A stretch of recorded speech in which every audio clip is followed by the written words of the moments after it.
Hello दोस्तों, welcome to my study channel live और world. I hope कि आप सभी घर पर होंगे और स्वस्थ होंगे। आज मैं आपसे एक बहुत ही गंभीर टॉपिक के बारे में बात करने जा रहा हूँ। ये इजराइल और फ़िलिस्तीन के बीच बढ़ते हुए संघर्ष के बारे में है। इस वीडियो में आप जानेंगे कि आखिर में यह संघर्ष क्यों हो रहा है और इसके क्या परिणाम हो सकते हैं, और आखिर में क्या कारण है कि इजराइल इतना आक्रामक तेवर दिखा रहा है तो वहीं हमास जो है उसे और भड़का रहा है। तो चलिए, वीडियो शुरू करने से पहले मैं आपको बता दूं कि यदि आप मुझे टेलीग्राम अकाउंट पे ज्वाइन करना चाहते हैं तो नितेश राज ऑफिशियल सर्च करके टेलीग्राम पे ज्वाइन कर सकते हैं। वही मेरी इंस्टाग्राम आईडी राजनितेश7509 है, जिस पर आप मुझे फॉलो कर सकते हैं।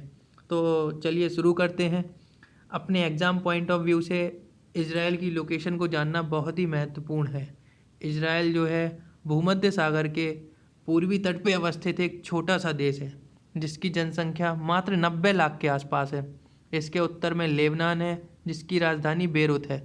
इसराइल के उत्तर पूर्व में सीरिया अवस्थित है।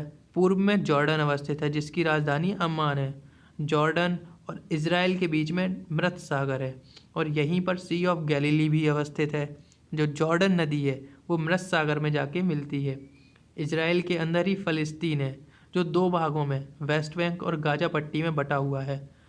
इसे वेस्ट बैंक इसलिए कहा जाता है क्योंकि यह जो जॉर्डन नदी है, जॉर्डन नदी के पश्चिमी किनारे पे बसा हुआ है।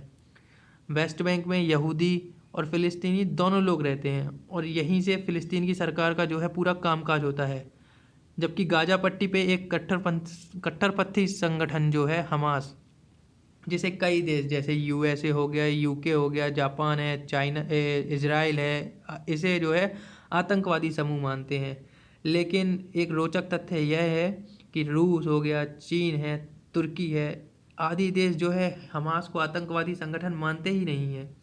वर्तमान विवाद यरूशलेम शहर को लेकर ही शुरू हुआ है। वर्तमान में हुआ क्या है कि दरअसल कुछ समय पहले जो अमेरिका ने क्या किया कि जो यरूशलेम है, यरूशलेम को इजराइल की राजधानी की मान्यता दी और अपना दूतावास भी वहाँ पे खोला। इससे फ़िलिस्तीनी जनता में बहुत ज़्यादा आक्रोश बढ़ गया, क्योंकि यरूशलेम जो है उनके लिए बहुत ही महत्वपूर्ण जगह है। यह उनके लिए बहुत महत्व रखता है। इसके अतिरिक्त जो पूर्वी यरूशलेम है, पूर्वी यरूशलेम में रहने वाले जो लोग हैं, जो अरबी मुस्लिम हैं, वो यह आरोप भी लगाते रहते हैं कि जो इजरायली जो लोग हैं उनके साथ दोयम दर्जे का व्यवहार करते हैं। अभी हाल ही में अल अक्सा मस्जिद पर 10 मई को इजराइल की पुलिस ने कथित संदिग्ध लोगों के छुपने की आशंका के चलते क्या किया, वहाँ पे रेड मारी। इससे हुआ क्या, संपूर्ण मुस्लिम समुदाय में जो है आक्रोश फैल गया। पूरे लॉट शहर में धार्मिक दंगे भड़क गए, और जिससे वहाँ पे इमरजेंसी लगाने की नौबत आ पड़ी। इस स्थिति का फ़ायदा उठाने के लिए, फ़िलिस्तीनियों का समर्थन हासिल करने के लिए, जो हमास संगठन है उसने जो है इजराइल से तुरंत कार्रवाई को समाप्त करने की बात कही। और जब जो है इजराइल ने उसकी बात नहीं मानी, तो इजराइल ने क्या किया, गाजा पट्टी की ओर से रॉकेट दागने चालू कर दिए। लेकिन हुआ क्या कि जो इजराइल का सुरक्षा कवच है आयरन डोम ने इजराइल को होने वाली किसी भी बड़ी हानि से उसे बचा लिया। वैसे बेसिकली आयरन डोम क्या है कि जब भी किसी क्षेत्र से कोई मिसाइल छोड़ी जाती है तो यहाँ पे जो एक रडार लगा होता है वह उसको कैच कर लेता है, और जब वो कैच कर लेता है तो वह यह देखता है कि क्या ये जो है जनसंख्या वाली जगह पे गिरेगा या किसी चीज़ को नुकसान पहुंचाएगा, या फिर कहीं ऐसी जगह पे गिर जाएगा जहां से कोई नुकसान नहीं पहुंच सकता है। यदि नुकसान पहुंचाता है तो यहाँ से एक मिसाइल जो है फायर कर दी जाती है, और सामने से आने वाली जो मिसाइल है उसको नष्ट कर दिया जाता है। तो इस तरह से जो है आयरन डोम वर्क करता है। तो इस तरह जो इजराइल है, इजराइल ने अपनी सुरक्षा प्रणाली से अपने आप को सुरक्षित रखा हुआ है। लेकिन अब हुआ क्या कि जब हमास ने जो है इजराइल के ऊपर रॉकेट दागे तो इजराइल कहाँ चुप बैठने वाला था। उसने जो है हमास को सबक सिखाने की ठान ली, और गाजा पट्टी को घेर के पैदल सेना और टैंक जो है मैदान में उतार दिए। जिससे हुआ क्या, जिससे जो जंग जैसे हालात हैं वो पैदा हो गए। अब जो है एक खबर आ रही है कि जो ये क्या कहते हैं कि जो फ़लस्तीन है, फ़लस्तीन में जो है इज़राइल ने हवाई हमले किए, रॉकेट जो है हवाई हमले से जो है रॉकेट दागे।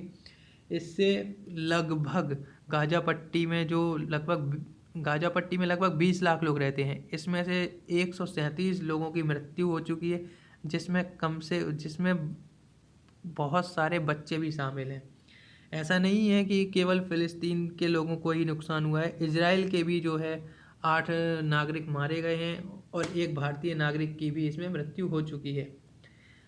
और इज़राइल के जो उत्तर में अवस्थित देश है लेबनान की ओर से भी एक आतंकवादी संगठन है हिजबुल्लाह, उसने इज़राइल पे रॉकेट दागे हैं, लेकिन इससे किसी नुकसान की खबर नहीं है, क्योंकि उसके द्वारा जो रॉकेट दागे गए वो जाके सीधे भूमध्य सागर में गिर गए हैं।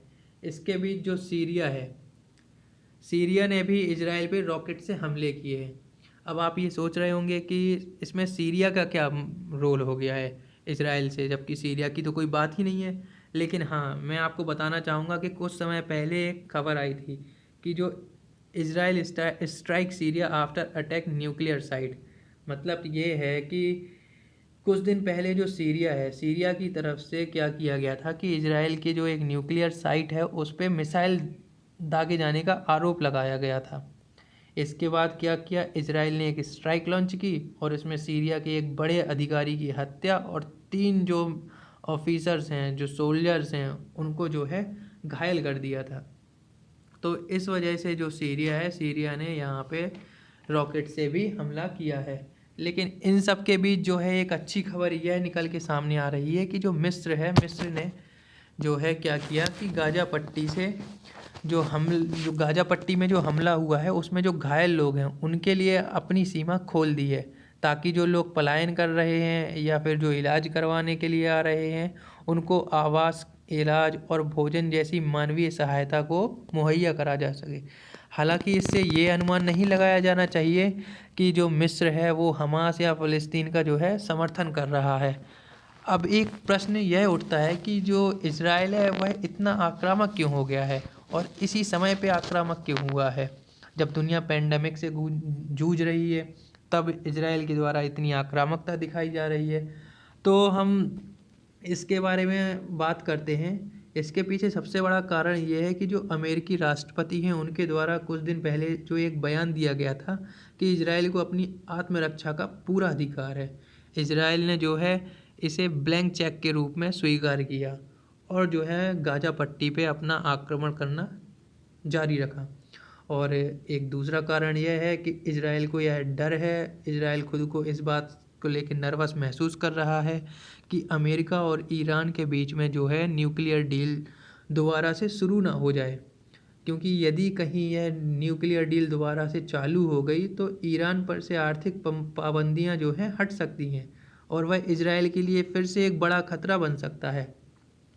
इसी इसी बीच में एक खबर यह भी आ रही है कि जो इज़राइल है, इज़राइल ने जो गाज़ा पट्टी है, गाज़ा पट्टी में एक बिल्डिंग है जो अल जजीरा नामक मीडिया कंपनी की है, उस पे हमला किया है। उसके ऑफिस पे बम बरसाए हैं और उसकी इमारत को जो है पूर्णतः नष्ट कर दिया है।